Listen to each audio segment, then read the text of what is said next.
Welcome to our channel. Today we how to set up 1Password family accounts for shared security detailed guide step by step clearly.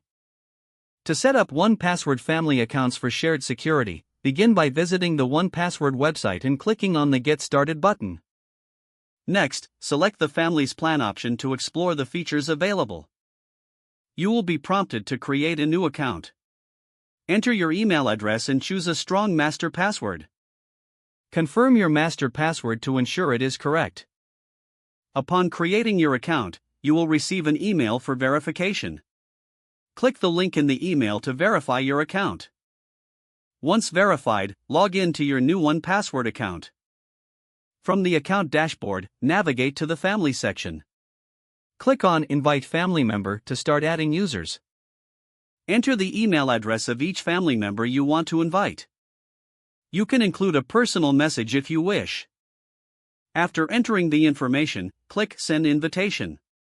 Your family members will receive an email invitation to join the 1Password family account. Instruct them to follow the link in the invitation to create their own accounts. Once they accept the invitation, they will become part of your family vault. You can set permissions for each family member to manage what they can access. To do this, select the Vaults option and customize permissions for individual users. Explore the Shared Vault feature to store passwords and documents that everyone in the family can access. You can also create separate vaults for personal use, ensuring everyone maintains private information. Encourage family members to download the 1Password app on their devices for easy access. Provide guidance on how to use the app features effectively. Highlight the importance of using unique and strong passwords for security. Remind family members to enable two-factor authentication for additional security. Make it a habit to regularly review the shared vault for safety and organization.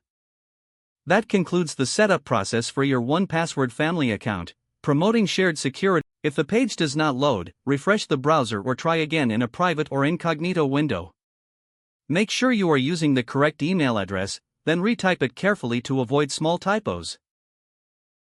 If your password is not accepted, use the Reset option and create a new strong password you can remember. Don't forget to like this video and subscribe to our channel for more step-by-step tech guides.